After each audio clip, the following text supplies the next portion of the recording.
শুভেচ্ছা। বাঙালিয়ানার সায়ান্নের সংবাদে স্বাগত। শুরুতেই শুনে নিচ্ছি সংবাদ শিরোনাম। লাইটারের জাহাজ সংকটে চট্টগ্রাম বন্দর। একটি মাদার ভেসেল খালাস করতেই পেরিয়ে যাচ্ছে মাস। রমজান ঘিরে খাদ্য সংকটের শঙ্কা। রাজধানীর উত্তরায় 7তলা আবাসিক ভবনে আগুন লেগে নিহত 6, হতাহত বাড়ার শঙ্কা। এবার অন্যান্য সংবাদের সঙ্গে বিস্তারিত। রমজান সামনে রেখে দেশে নিত্য প্রয়োজনীয় খাদ্যপণ্যের সরবরাহ ব্যবস্থা চাপের মুখে পড়েছে।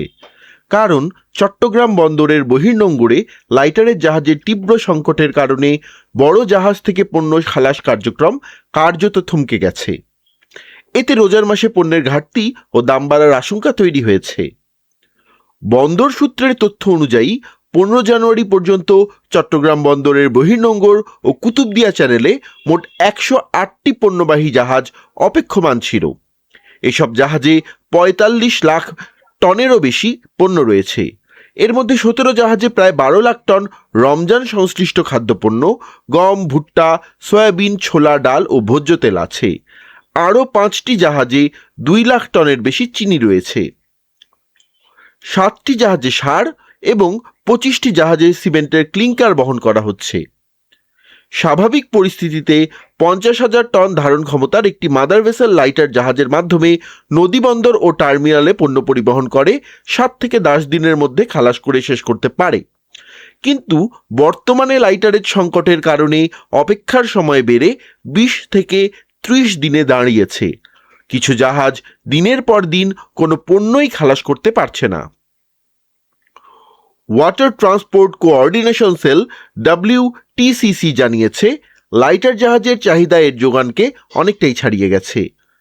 13 জানুয়ারি 90টি মাদারশিপের জন্য 104টি লাইটার জাহাজের প্রয়োজন ছিল, কিন্তু বরাদ্দ দেওয়া গেছে মাত্র 50টি।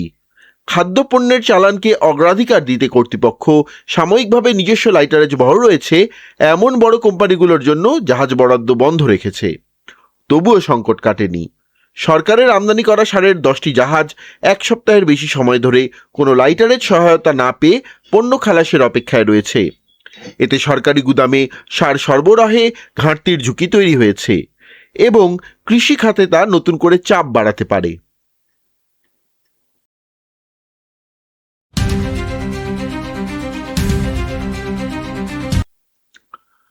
রাজধানীর উত্তরায় একটি 7তলা বাড়িতে আগুন লেগে অন্তত 6 জন নিহত হয়েছেন। 16 জানুয়ারি শুক্রবার সকালে 7:50 দিকে এই আগুন লাগে। সকাল 10টার দিকে আগুন নেভানো হয়েছে। দুর্ঘটনায় অন্তত 13 জন আহত হয়েছেন। তাদের হাসপাতালে পাঠানো হয়েছে বলে ফায়ার সার্ভিস ও সিভিল ডিফেন্স সূত্র জানিয়েছে। ফায়ার সার্ভিসের জনসংযোগ শাখার কর্মকর্তা তালহা বিন জসিম বলেন, উত্তরার 13 নম্বর সেক্টরের 18 নম্বর সড়কের বাড়িটিতে আগুন লাগার ঘটনা জানার 8 মিনিটের মধ্যেই ফায়ার সার্ভিসের ইউনিটগুলো সেখানে পৌঁছে যায়। এটি 7তলা বাসা ছিল, যার মধ্যে দ্বিতীয় তলায় আগুন লেগেছিল।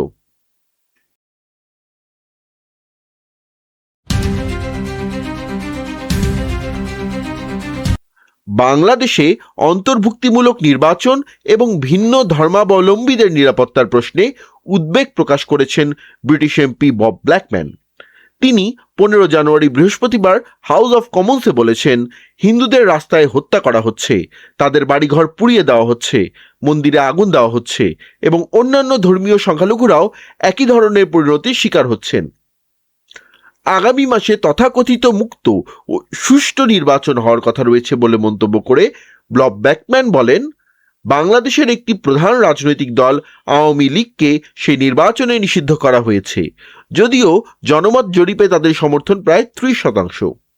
একই সঙ্গে ইসলামী উগ্রপন্থীরা একটি গণভোটের আহ্বান জানিয়েছেন, যা বাংলাদেশের সংবিধানকে চিরতরে বদলে দিতে পারে। এই ব্রিটিশ এমপি হাউস অব কমন্সে জানতে চান, বাংলাদেশের নির্বাচন যাতে সুষ্ঠু, মুক্ত ও অন্তর্ভুক্তমূলক হয় এবং সংখ্যালঘুদের সুরক্ষা নিশ্চিত করা যায় সে বিষয়ে ব্রিটিশ পররাষ্ট্রমন্ত্রী ইভেট কুপার কোনো বিবৃতি দেবেন কিনা।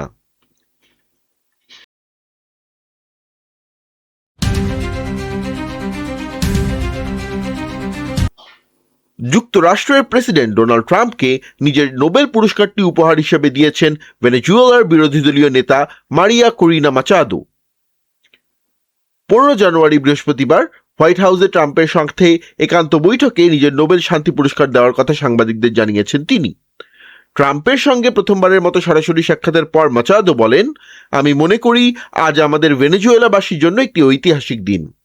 সামাজিক যোগাযোগ মাধ্যমে এক পোস্টে কৃতজ্ঞতা প্রকাশ করে ট্রাম্প বলেন, এই পুরস্কার গ্রহণ করা ছিল পারস্পরিক সম্মানের এক চমৎকার ইঙ্গিত।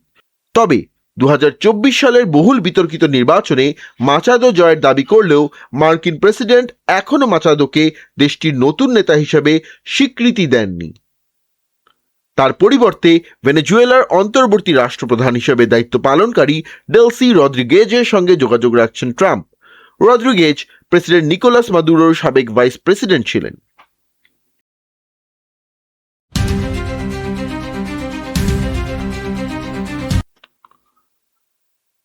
সরকার বিরোধী বিক্ষোভে অংশ নিয়ে গ্রেপ্তার 800 বিক্ষোভকারীর ফাঁসি কার্যকর স্থগিত করেছে ইরান। যুক্তরাষ্ট্রের প্রেসিডেন্ট ডোনাল্ড ট্রাম্পের প্রেস সেক্রেটারি ক্যারোলিন লিভিট মার্কিন প্রেসিডেন্টের সরকারি বাসভবন হোয়াইট হাউসে আয়োজিত এক ব্রিফিংয়ে নিশ্চিত করেছেন এই তথ্য। ব্রিফিংয়ে ক্যারোলিন লিভিট বলেন, আমাদের প্রেসিডেন্টের কাছে তথ্য এসেছে যে ইরান 800 জন বিক্ষোভকারীর ফাঁসির দণ্ড কার্যকর করা স্থগিত করেছে। এই বিক্ষোভকারীদের বুধবার ফাঁসি হওয়ার কথা ছিল। প্রেসিডেন্ট ডোনাল্ড ট্রাম্প এবং মধ্যপ্রাচ্যের উপসাগরীয় অঞ্চলের মিত্রদের চাপের জোরে ইরানে ক্ষমতাসীন ইসলামী প্রজাতন্ত্রী সরকার এ পদক্ষেপ নিয়েছে বলেও ব্রিফিংয়ে জানিয়েছেন তিনি।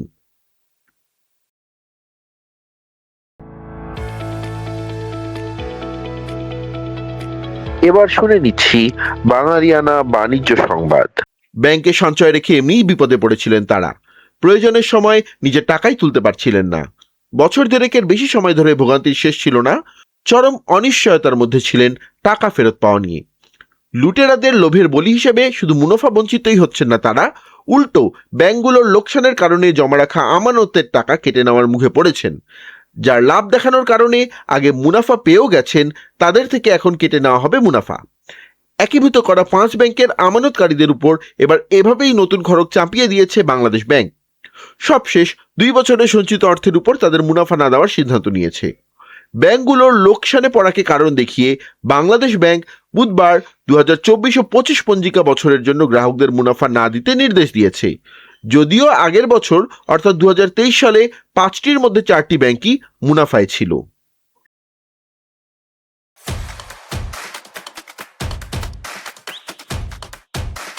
এবার শুনে নিচ্ছি বাঙালিয়ানা ক্রীড়া সংবাদ। বোর্ড ও ক্রিকেটারদের মধ্যে আলোচনার ভিত্তিতে সমঝোতার পর মাঠে ফিরছে Bangladesh premier league. Cricketer welfare association of Bangladesh ও বাংলাদেশ ক্রিকেট বোর্ডের মধ্যে 2 দফা আলোচনার ও সমঝোতার পর 16 জানুয়ারি শুক্রবার থেকে 2026 সালের বিপিএল পুনরায় শুরু হয়েছে। বিসিবি জানিয়েছে, বৃহস্পতিবার স্থগিত হওয়া ম্যাচগুলো নতুন সূচি অনুযায়ী শুক্রবার অনুষ্ঠিত হচ্ছে। এই সিদ্ধান্তের ফলে টুর্নামেন্টের বাকি ম্যাচগুলোর সূচিতেও পরিবর্তন আনা হয়েছে। রাতে বিসিবির সঙ্গে আলোচনার পর কোয়াপ সভাপতি মোহাম্মদ মিঠুন জানান, ক্রিকেটের বৃহত্তর স্বার্থ বিবেচনায় তারা আবারও মাঠে ফেরার সিদ্ধান্ত নিয়েছেন। মিঠুন বলেন, এম নাজমুল ইসলামের মন্তব্য কোনোভাবেই গ্রহণযোগ্য নয় এবং কোয়াপ সেটিকে সমর্থন করে না। তবে বোর্ডের সঙ্গে হেলদি ডিসকাশনের মাধ্যমে একটি বাস্তবসম্মত অবস্থানে পৌঁছানো সম্ভব হয়েছে। বাঙালিয়ানা সায়ান্নের সংবাদ শেষ হলো। ধন্যবাদ।